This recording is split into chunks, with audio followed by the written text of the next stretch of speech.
दो बच्चों को लेकर दर दर ठोकरें खा रहे हैं। इनके पति जो हैं घर से बेघर कर दिए हैं।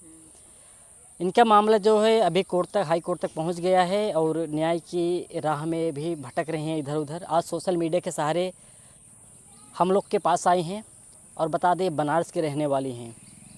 तो आइए इनसे बातचीत करते हैं, क्या इनकी समस्या है। ये खुद ही आप लोगों के सामने पेश करेंगे, कैसे कैसे क्या मामला हुआ क्या नहीं, खुद ही बताएंगे क्या कुछ मामला था, क्यों आप भटक रही हैं, दो बच्चों को लेकर दर दर भटक रही हैं।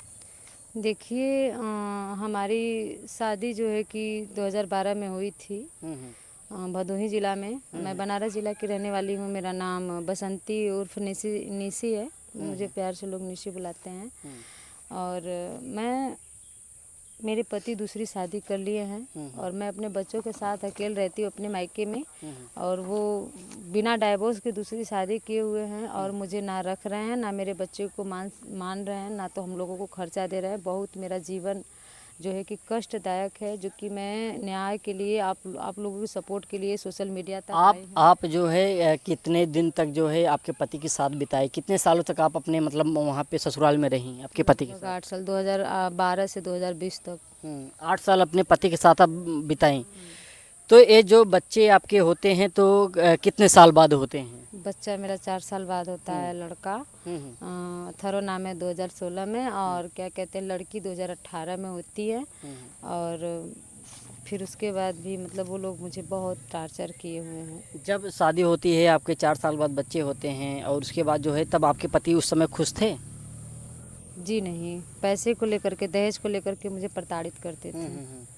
जब बच्चे मतलब हॉस्पिटल में आप एडमिट रहे होंगे, जब बच्चे मतलब डिलीवरी होगा आपका, आप तब उस समय आपके पति आपको साथ दे रहे थे कि नहीं? हाँ, मेरे पति उस वक्त थे, क्योंकि ये लोग बहुत टार्चर कर रहे थे। तो मैंने अपने पापा से बोला था कि जैसे दहेज को लेकर के जब शादी हो रही थी, जितने पैसे के लोग मांग किए थे वो मेरे पिताजी नहीं दे पाए थे, तो इसलिए वो लोग बराबर मुझे टार्चर करते थे। तो मैं पापा से बोलती थी, तो मेरे पापा बोले कि अगर मेरी बच्ची को कुछ हो जाएगा तो जान लीजिए कि मैं केस कर दूंगा। तो उसी डर से वो लोग मतलब थोड़ा बहुत मेरा केयर हॉस्पिटल में करते थे। मेरे हस्बैंड आपके पति जो है आपको नहीं मानते थे? नहीं मानते नहीं थे, बस दहेज को लेकर के, क्योंकि जितना पैसा बोला गया था देने के लिए उतना नहीं दिया गया, इसलिए। आपके पति मतलब रहते कहाँ पे हैं, गांव में ही रहते हैं या प्रदेश रहते हैं?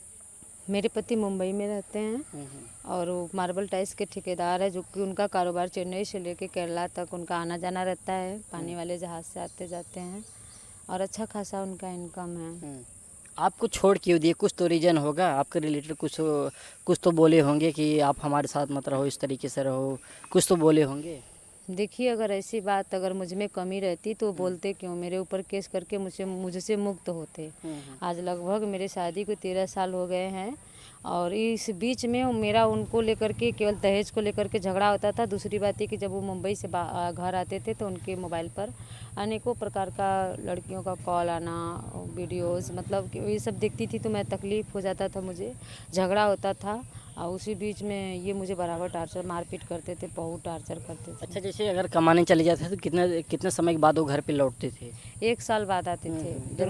दुर्गा पूजन का उत्सव जब होता है तो वही 1 साल के बाद आते हैं और दुर्गा पूजन में 10 से 12 दिन रहते हैं, उसके बाद फिर वो चले जाते थे। अच्छा, जब वो कमा के आते हैं तो जब मोबाइल वगैरह रख देते होंगे घर में तो बहुत सारी लड़कियों को फ़ोन आता है? मोबाइल नहीं रखते थे, बराबर लिए रहते थे। कभी कभी छूट जाता था तो कॉल आता था तो नहीं देते थे। और मोबाइल में बराबर पैटर्न और ये लगा कर लॉक लगा के रखते थे, मुझे छूने नहीं देते थे। कभी आपने जिस लड़की से मतलब वो अपना संबंध बनाए हो, रिलेशनशिप में रहे हो, कभी उस लड़की से आप कभी बात की कि नहीं? बात किए थे, एक बार कॉल आया था, ये पूजा पे बैठे थे, दुर्गा पूजन उत्सव जब हो रहा था तो फ़ोन आया। तो लड़की बोल रही थी, हाँ, लड़की जैसे कि कॉल आया, मैंने रिसीव किया तो लड़की उठाई कॉल, बोली कि कौन बोल रही है? तो मैं बोली आप कौन बोल रही हैं? तो बोली कि मैं उनकी वाइफ़ हूँ। तो मैं बोली कि ऐसे कैसे हो सकता है, अगर आप वाइफ़ है तो मैं कौन हूँ?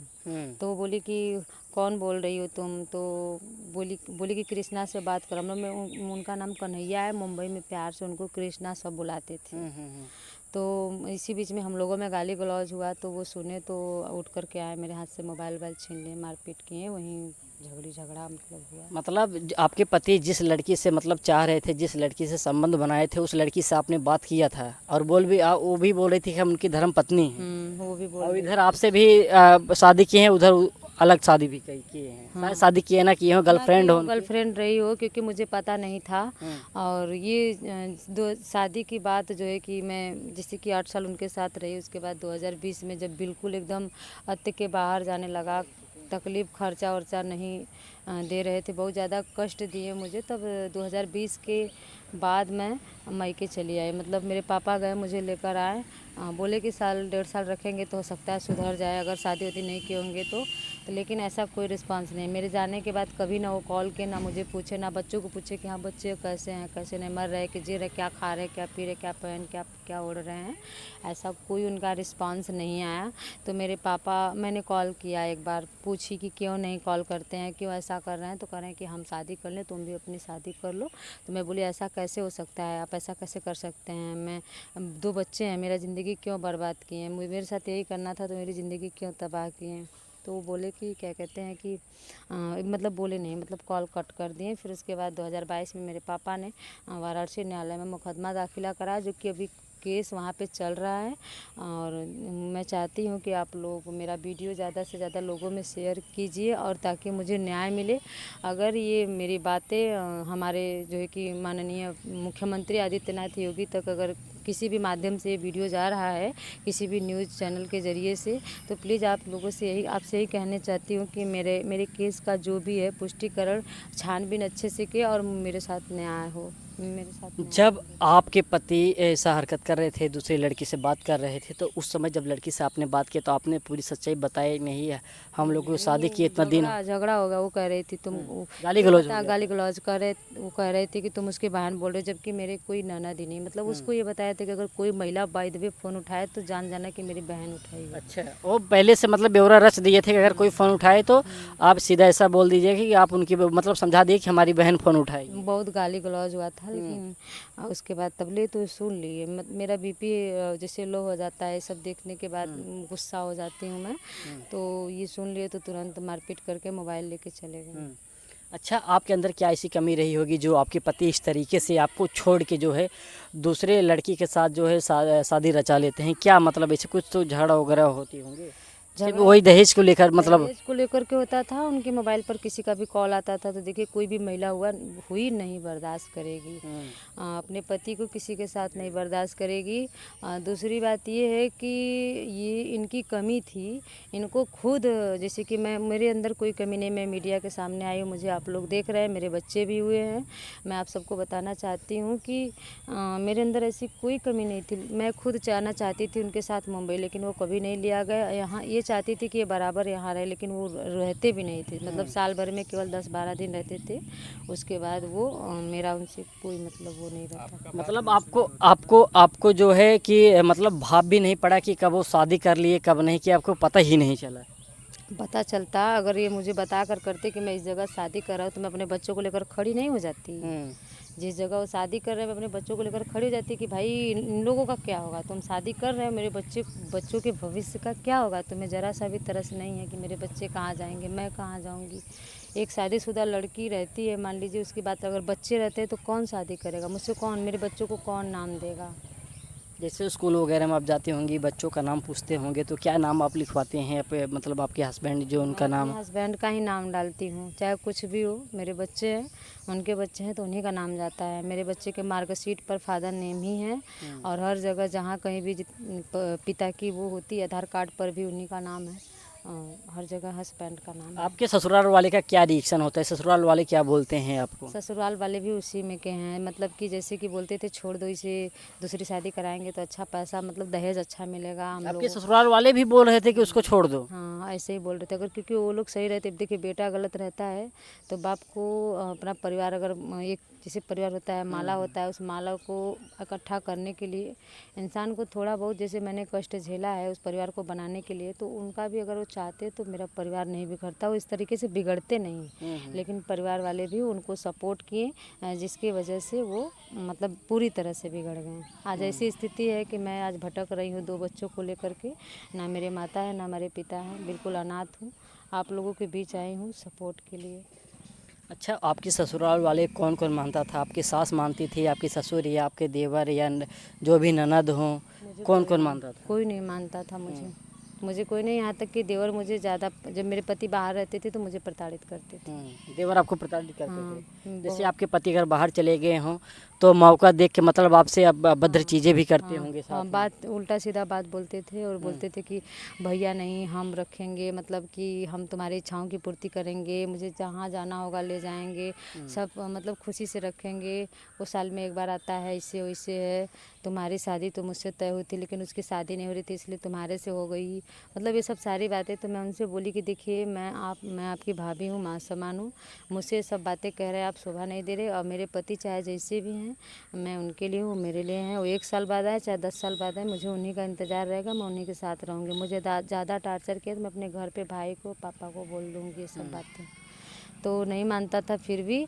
तो मैंने ससुर जी को बोला कि देखिए पापा जी ऐसी ऐसी बात हमको बोल रहे हैं, तो अगर नहीं मानेंगे तो मैं घर पे बात कर दूंगी। पापा मेरे बराबर जाते थे, मेरी स्थिति नहीं सही थी तो मेरे घर से चावल वावल बराबर जाता था कि ताकि वो लोग ताना वाना ना मार सके, क्योंकि हमारे घर गेहूँ और चावल की खेती होती तो मेरे पापा बराबर पहुँचाते रहते थे। आपके देवर आपसे ये भी बोल रहा था कि शादी वगैरह करने के लिए आपसे? जी नहीं, शादी के लिए नहीं बोल रहा था, कह रहा था शादी लगी थी लेकिन भैया की शादी हो गई, आप मेरे साथ ऐसे रहिए वैसे रहिए, मतलब बहुत टार्चर कर रहा था। तो मैंने मतलब नकार दी। गर्लफ्रेंड के जैसे मतलब रहते हैं हाँ, वैसे हाँ, रिलेशनशिप में? लिव इन रिलेशन में रहिए। तो मैं नकार दी। तो मेरे हस्बैंड से वो मतलब झगड़ा लगाया कि भाभी मेरे साथ ऐसी वैसी, मतलब गलत तरीके से मुझे गंदा आरोप मेरे ऊपर लगा रहा अच्छा, था। आपके देवर जो है खुद बता रहे थे, तो आपने अपने पति को नहीं बताया कि आपके जो भाई हैं हमारे साथ छेड़खानी करते हैं, हमको ऐसा शारीरिक संबंध बनाने के लिए बोलते हैं, आपने बताया नहीं उनको? बता रही थी यकीन उसको। नहीं किया? मेन बात, मेरे पास मोबाइल नहीं रहता था, पिताजी के मोबाइल पर फ़ोन आता था, 2-4 मिनट हालचाल पूछ लेते थे, हो जाता था। और मेरा जो देवर है वो बराबर मेरे बात करते रहते थे मेरे हस्बैंड से। तो अभी जब तक जो आपने FIR दर्ज करवाया है, अभी कोर्ट में जो मामला चल रहा है, अभी तक ये न्याय का प्रक्रिया कहाँ तक पहुँचा है?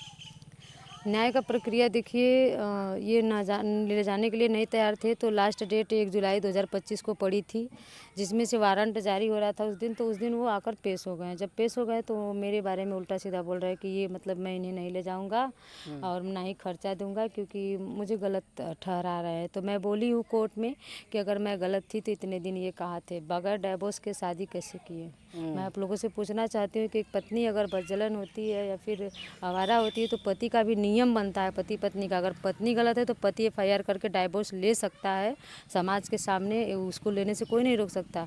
लेकिन जब पत्नी सही है और मैं गलत थी उस वक्त, तो आप मुझसे डाइवोर्स क्यों नहीं लिए? डाइवोर्स ले करके शादी करनी चाहिए थी ना। उन्होंने कोर्ट में कबूल किया कि मैं दूसरी शादी किया हूँ, मैं इन्हें नहीं रखूँगा। तो कोर्ट की प्रक्रिया उस वक्त बहुत ज़्यादा भीड़ थी उस दिन, काफ़ी 10-12 डाइवोर्स हुए थे, बहुत ज़्यादा भीड़ थी, खड़े होने की सांस नहीं थी। तो नेक्स्ट डेट पड़ी हुई है और इसमें क्या कहते हैं कि खाना खर्चा के लिए अपील हुआ है, अगले तारीख पर देंगे, देखो कितना तय होता है। अभी आप रहती कहाँ हैं? ससुराल में रहती हैं या अपने मायके में रहती मैं हैं? अपने मायके में बोली 2020 से ही रह रही हूँ। अच्छा, 2020 से ही अपने मायके में रह रही हैं, हाँ, मतलब 5 साल लगने वाला है। हाँ। तो आपके 2 बच्चे हैं, एक लड़का एक लड़की, और आप हैं। परवरिश कौन करता होगा आपके बच्चों को और आपका उनका पढ़ाई लिखाई का? मेरी परवरिश देखिए, मेरे पिताजी थे, उनको 1 साल हो गया डेथ किए, वो करते थे। उनके जाने के बाद मेरी स्थिति बहुत ज़्यादा गड़बड़ हो गई। लड़कियां देखिए कहीं सेफ नहीं, मेरे बच्चे भी बहुत छोटे थे, तो मेरे पास ऐसा कोई साधन नहीं था जिसमें कि मैं उन लोगों का परवरिश कर सकूं। मैंने कुछ महीनों तक, लगभग 6 से 8 महीनों तक जिस स्कूल में मेरे बच्चे पढ़ते हैं वहाँ पे टीचरिंग का काम की, मतलब UKG से 5 तक मैंने वहाँ पे बच्चों को पढ़ाया, लेकिन वहाँ पे बहुत कम पैसा था जिसमें नहीं हो पा रहा था। तो मैंने सोशल मीडिया पर देखा कि कितनी तेज़ी से लोग कैसे अपना आय का स्रोत बना रहे हैं, किस तरीके से आगे जा रहे हैं। तो मैंने सोचा कि मेरी ज़िंदगी का जो अहम हिस्सा है, जो मैं बिता रही हूँ सुख दुख, उसको मैं पब्लिक के सामने। है आपको? मेरे भैया सपोर्ट करते हैं। आपके भैया शादी उदी हो गई कि नहीं? शादी हो गई, पुणे में है। अच्छा, आपकी भाभी जी जो हैं वो मतलब अच्छे से रहती हैं, आपसे बर्ताव अच्छे से करती हैं कि नहीं? अब देखिए, माँ बाप के जाने के बाद भाई ही कैसे होते हैं, अगर माने तो ठीक है, नहीं माने तो कोई वो नहीं है।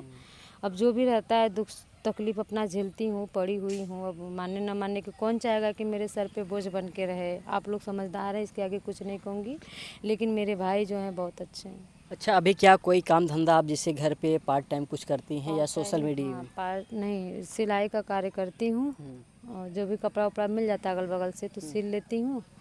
और नहीं तो सोशल मीडिया पे ब्लॉग, शॉर्ट, लाइव, यही सब, इसी में अपना बच्चों को पढ़ाती लिखाती भी हूँ और इसी में अपना मेरा समय भी बीत जाता है और 2 पैसे का काम भी कर लेती हूँ। अच्छा, आप बच्चे को खुद भी पढ़ाती हैं? हाँ, मैं खुद पढ़ाती हूँ, स्कूल में पढ़ते हैं और घर पर भी मैं इनको ट्यूशन देती हूँ। क्या जिस स्कूल में पढ़ते हैं वहाँ पे फीस वगैरह लेते हैं कि नहीं लेते हैं? लेते हैं फीस लेते दोनों, सीबीएसई बोर्ड से दोनों स्कूल हैं जो कि 350 बच्चों का फीस है। डिपो के साथ 700, मतलब 800 का बच्चे का फीस है, डिपो से अगर जाएंगे तो गाड़ी से।